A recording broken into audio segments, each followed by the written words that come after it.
Okay, and we're live. Hey everybody, Smart Silver Stacker here. Welcome to another live stream. Got a lot to talk about tonight with all of you because we just got some inflation data. I won't call it shocking inflation data, but it was higher than expected. We had the headline CPI number released by the Bureau of Labor Statistics earlier today, up 3.7% year over year. Now, that was against consensus expectations, I believe, of 3.6%, so higher than expected. But I mean, the real thing we should take away from this is that inflation has begun to move up once again. The disinflation trend is over. And of course, we've got inflation on the rise once again. We have an economy in shambles. And yet, today, we've got the gold and the silver price both in the red. And I want to talk about that today, about the real way that gold and silver get manipulated. And it has to do with why we're seeing the price in the red today, because a lot is said about gold and silver price manipulation. The banks creating paper gold and silver and selling them to the market, manipulating the price, driving it up, driving it down for their own purposes. And sure, that does go on.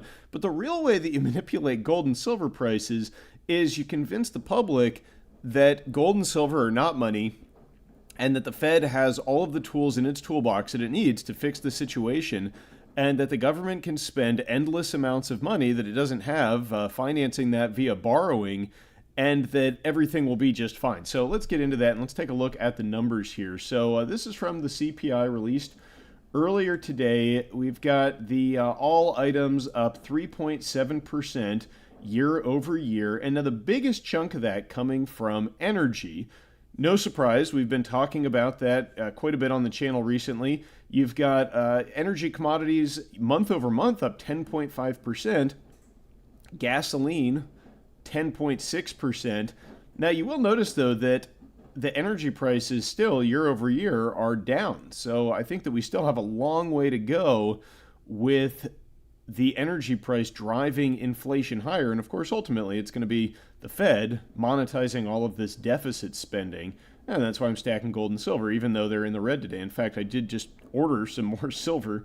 I got some stuff from SD Bullion today, put in an order for some $50. And also, they've got a promotion going on right now where you can get a Silver Eagle at spot. So make sure you check them out right now. It's a 72-hour sale. You can get one Silver Eagle at spot, so I took advantage of that. Now, you look at this headline here from Reuters. Gasoline lights up U.S. consumer inflation. Underlying trend steadily improving. I don't know about you, but it doesn't seem to me like when I go to the store that the inflation trend is improving in any way, shape, or form. And of course, gasoline is a major expense for many Americans. So consumers, they're coming under a tremendous amount of pressure right now. We're going to get into some pretty shocking numbers later about the consumer and the depths to which they are being affected in this economy now that rates are on their way up. And yet, for the most part, folks seem to be downplaying this tick up in inflation considerably. I mean, just look at this headline. And, they're saying, well, yeah, sure, gasoline is up, but that's contributing the most to this. I think that the gasoline prices made up more than half of the increase in the CPI. That's what this report here tells us from Reuters. Even though they're up 10.6% month over month, it is very, very quiet in the chat there. Oh, that guy says. If you're in the chat, please, say hello.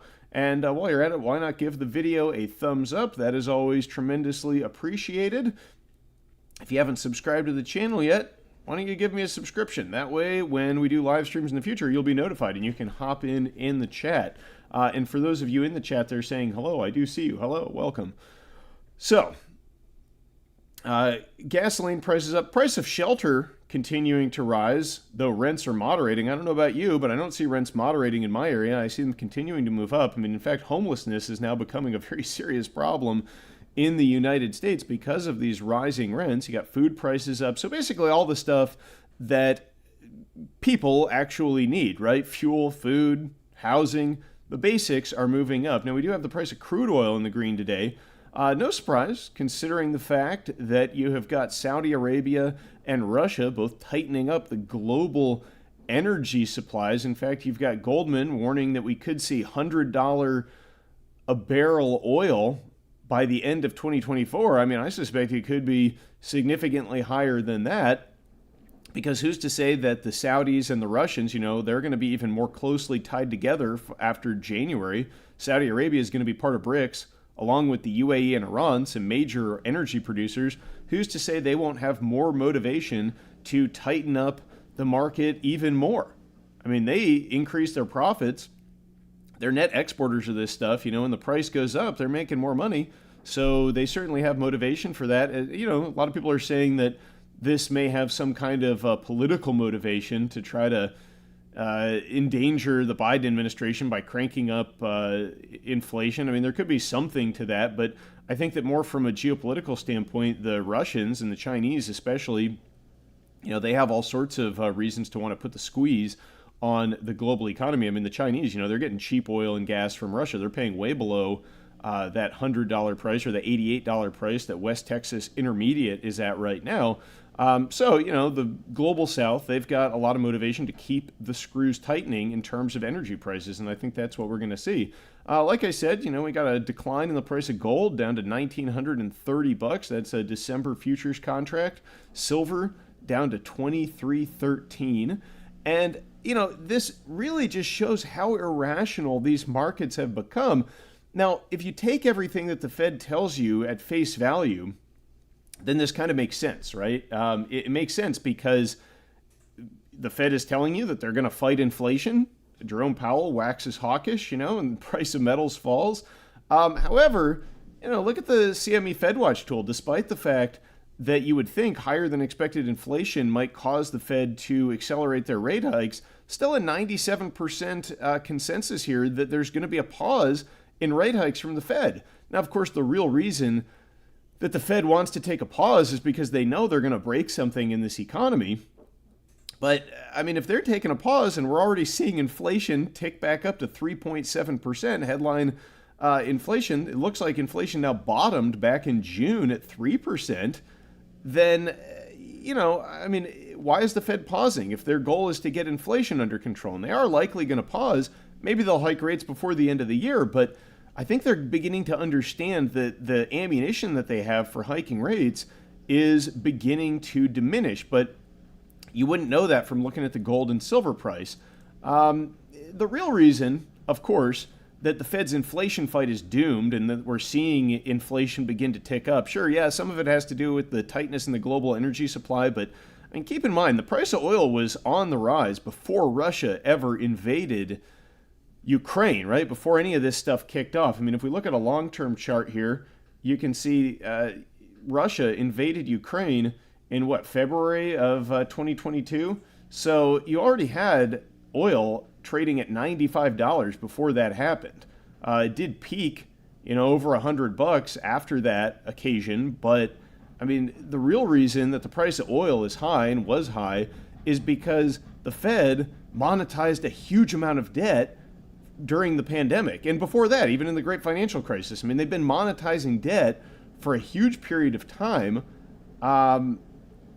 So that's the real reason we've got inflation. I've got that guy in the chat here saying he just picked up some junk silver at 16x face. Yeah, that is a pretty good day. Man, I picked up some junk silver today. I paid about $20. Of course, it was $half, but that's a great deal. 16x face, I'd buy that all day. Here's one of the reasons that the Fed is ultimately going to be forced to stop hiking rates. If nothing else breaks, this chart, I think, says it pretty clearly. Look at this. This is the interest on the national debt. It's spiking up. And what I wanted to say about the national debt here is that inflation isn't finished, regardless of what the Fed does with rates. When you look at these numbers, you got $32.9 trillion. This will be $33 trillion and $34 trillion and $35 very soon. But the way that you know that inflation isn't done is because look at the deficit. According to this, the actual budget deficit, $1.9 trillion, almost $2 trillion. And if you look at the recent deficits over the past 30 days or so, they're staggering. They would put us, if you annualize them, at something like a $3.5 trillion deficit. But the reason Someone just asked me if that was my Elmer Fudd impersonation. I don't even know what you're referring to. Maybe I just sound like Elmer Fudd. I wasn't trying to impersonate Elmer Fudd, although I do like Elmer Fudd. I like Looney Tunes in general. They're pretty great. But, who is it? Mel Blancs, the voice for all those guys. Pretty amazing stuff. So here's the reason that inflation isn't done. Because the only way that you get stuff from the government, you got to pay for it one way or the other, right? You got to pay for it either, yes, you pay for it initially by borrowing, but then that debt can only be paid one of two ways. You can have austerity, meaning you cut government spending, cut all the entitlements, cut all the benefits, cut all that stuff, and simultaneously hike taxes. This is almost laughable, this plan, right? Impose austerity and hike taxes. Never going to happen. Very, very quiet. That's what it was. That's funny. No, someone had just put that in the chat. I read it, but yeah, that is what Elmer Fudd says, isn't it?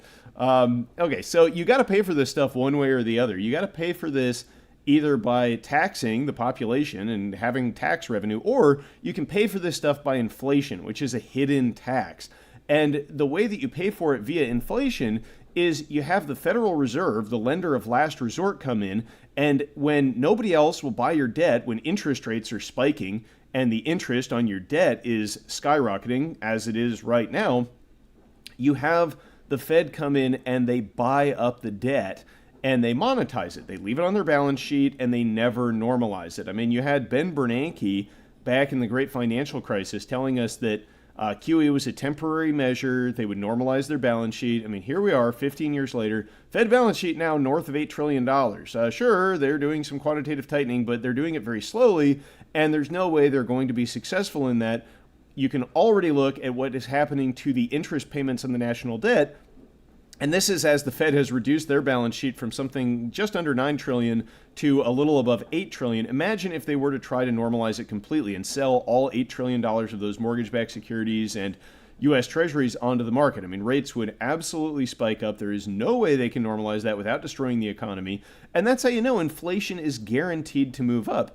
But the way that you manipulate the gold and the silver price, again, it's not by, using tricks on a paper exchange. It's by convincing everybody that the Fed is going to be completely capable of getting inflation under control, which there's no way that that's going to happen.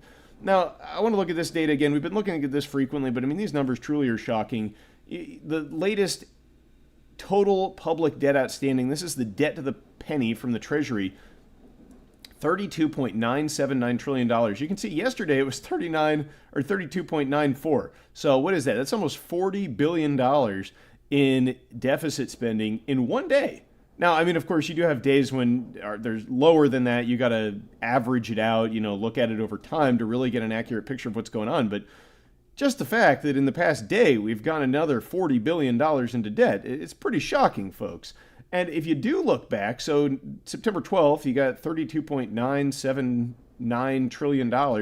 Go back to, we got August 11th data, 32.658. So that's about $320 billion over the past month or so that we have spent that we didn't have. And ultimately, the only way that that's going to get paid for is via inflation, the hidden tax, which is what pays for all of this government spending. And that's been the way it's been working for some time. Look at this visual capitalist infographic here, which depicts the destruction of the purchasing power of the U.S. dollar. You can see goes all the way back to the creation of the Federal Reserve in 1913, and we have lost a tremendous amount of purchasing power. Now, this only goes up to 2020 or 2021. This is a couple years old, but this tells you pretty succinctly what the trend is going to be for the dollar, and it's not up.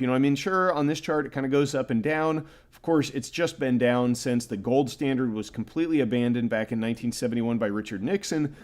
And this slope is going to continue downward. We know that that's the game plan ultimately. And yet, you have real money, gold and silver, when inflation begins to tick back up in the red. And the dynamic here that's driving gold and silver down is it's literally just the anticipation of what the Fed is going to do next, because everybody thinks that the Fed can fight inflation. They think, oh, inflation's ticking back up. Well, that means the Fed's just going to have to hike rates a bit more, and that'll fix everything. And, they're probably going to hike rates, but that's not going to fix anything.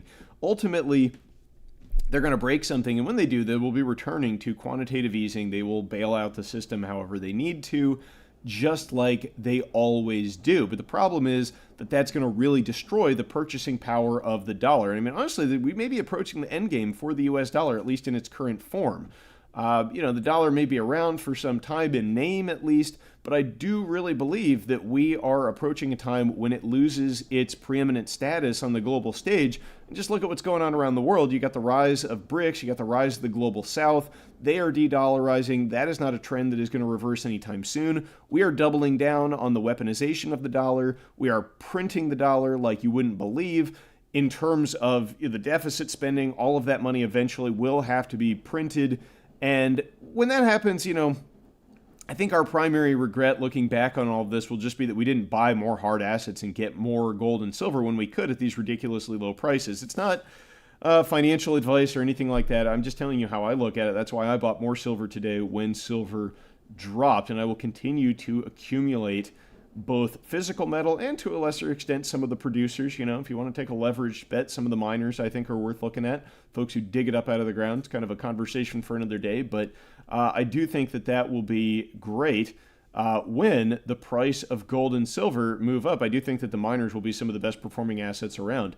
Now, I want to talk about a little bit about why the politicians don't really care if they fix everything. I mean, got this article here from Ynet News. Octogenarian supremacy. U.S. politicians to continue to hold on to their power into their 80s. And I really think that, the aging nature of U.S. politicians, and, I'm sorry if you're an octogenarian watching, no offense or anything. I'm sure that there are plenty of octogenarians out there that are very acute, but do they need to be directing policy? I'm not so sure about that. Especially when you look at the batch that we've got in Washington right now. And the point is, these guys just don't care. They just want to kick the can down the road as long as they can and keep the status quo around. You got folks like Nancy Pelosi. She's, 83 years old, and she's running again. She won't retire. This is a woman who has used her position to acquire vast wealth, via insider trading, basically. Allegedly, right? I don't have any hard evidence of that, but when you look at the lady's net worth and you look at her salary, it's kind of hard to make those two square up unless there is, something funny going on. You got this guy, he barely knows where he is anymore. Enough said, he probably doesn't even know the day of the week. It's like Weekend at Bernie's every time you watch this guy talk.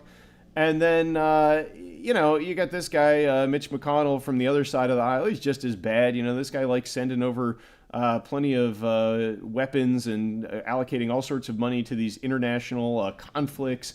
And, he's a muppet for the military-industrial complex, just like the rest of them. This guy is all about deficit spending, especially when his party is in control. But these guys just don't care. They're not going to be around when the consequences of this play out. Maybe, unless they play out a little sooner than they expect. But the point is, they're not taking a long view. They just want to keep the thing running along. They want to maintain the status quo as long as they can. And the way you do that is every time there's a crisis, you print a, absolute pile of money and throw it at the problem. And you devalue the currency, you monetize debt, you rely on the Federal Reserve, and you hope hyperinflation doesn't occur before you kick it.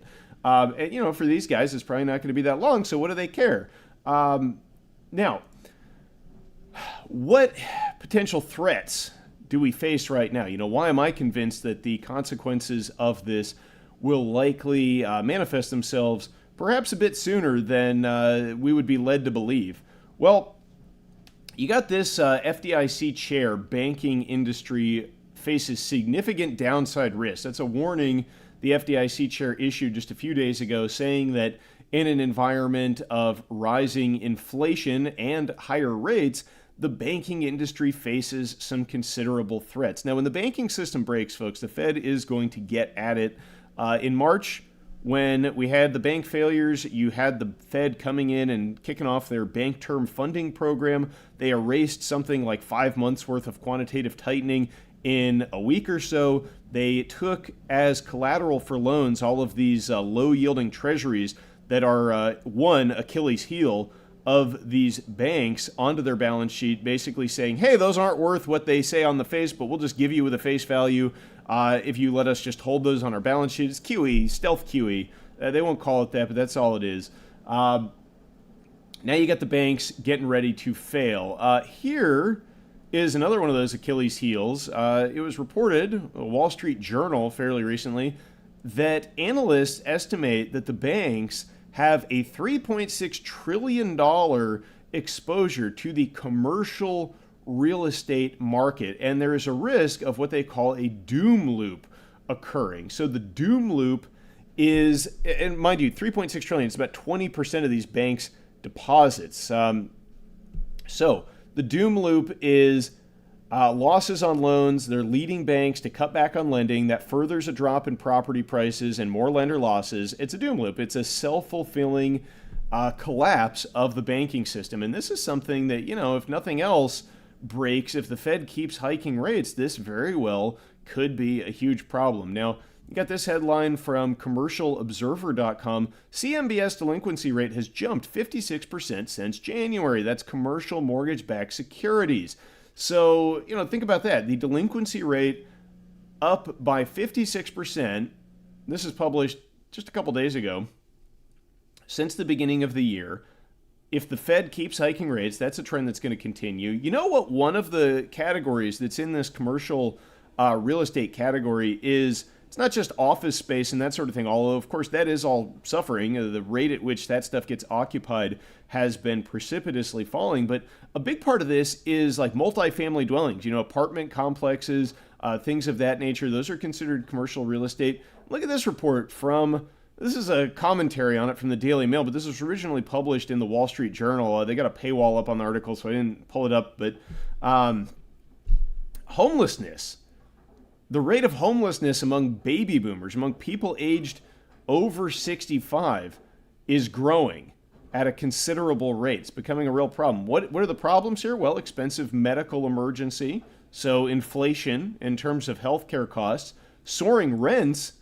So what does that mean? They're getting homeless because of soaring rents. Well, that means they're not paying the rent at the expensive apartments anymore. I mean, expensive. This is probably like a one-bedroom studio apartment in many cities where you're paying like north of $2,000 for rent. It's crazy what has happened to the price of housing. There is sort of a inherent shortage of housing at the moment in many places. But also, the debt monetization, this inflation works its way into many areas of the economy. So you got folks going homeless at a record rate. You got rents drying up for these commercial real estate properties. You've got tenants and office space declining. And you've got something like 20% of lenders' deposits in terms of exposure to this sector. So when these banks start to fail, what's the Fed going to do? Are they going to turn a blind eye? Or are they going to fire up the printing presses and begin expanding their balance sheet once again? Well, I think we know what they're going to do. They're going to try to paper over this looming crisis. So, when you see the price of silver and gold falling, when you get higher than expected inflation data, don't believe the hype that the Fed is just going to continue hiking indefinitely. Higher inflation could hasten the demise of this economy. They may force the Fed to try to, maintain some face and maintain the illusion that they are able to maintain this fight against inflation and be successful against it.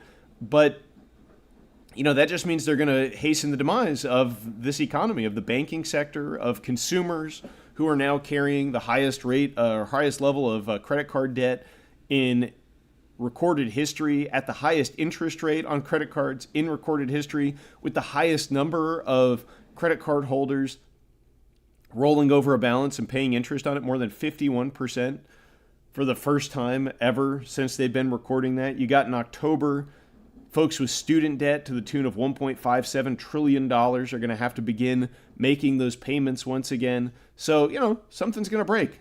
That's the bottom line. And when you see the price of silver declining on a day like today, it just screams buy, if you ask me. But that's pretty much it for today, folks. Hopefully that puts some of the market action that we've seen today in context. And the market can remain irrational for a long time. That's a fact. There's no doubt about that. But ultimately, free market forces, I think, will reign. And if investors are having their opinions manipulated to believe that everything is fine when everything is clearly not fine. I believe that represents an opportunity to acquire assets that, once it becomes clear to your average investor that inflation is out of control, there's no way they can fix it, and that the economy will either collapse or they have to massively inflate the currency. When that becomes clear, people are going to want the gold and silver. The fact that they haven't poured into it yet and that the market is being irrational, it's an opportunity to pick up assets at a price where they really shouldn't be available. And, if we get some kind of a deflationary collapse, some kind of a black swan or a banking sector crisis, maybe you see the price of silver plummet. I mean, that is what we saw back in 2020, right? I mean, I don't know if this chart really captures it. Yeah, there you go. 1490. I think it actually dropped down to about $12 the spot price of silver. But, when the Fed launched QE, you saw what happened after that, right? I mean, silver went up to almost $30. So that was a huge buying opportunity. One of the things I'm going to be keeping an eye on is the gold to silver ratio. If you see the gold to silver ratio spike up over 100 in the event of some kind of deflationary collapse, I think that'll represent sort of like one of these once in a lifetime buying opportunities. 2020 was kind of one of those opportunities too, but we might get another shot at that before the Fed really launches the printing presses. But keep an eye on this, folks. And thanks very much for tuning in tonight. I hope you all are staying safe, happy stacking. If you want to get a Silver Eagle at spot, you can check out SD Bullion's promo. They got that running for the next couple days. And I just hope that everybody out there is doing well. I really appreciate each and every one of you. I love these live streams. I love being able to, get a little silly. We can talk about Elmer Fudd every now and then. But, this is serious stuff. So just get ready, folks, because everything is not as safe and secure as the powers that be would have you believe. So do what you can to get prepared. Anyway, I'll catch you next time, everybody. Stay safe and happy stacking. Smart Silver Stacker out.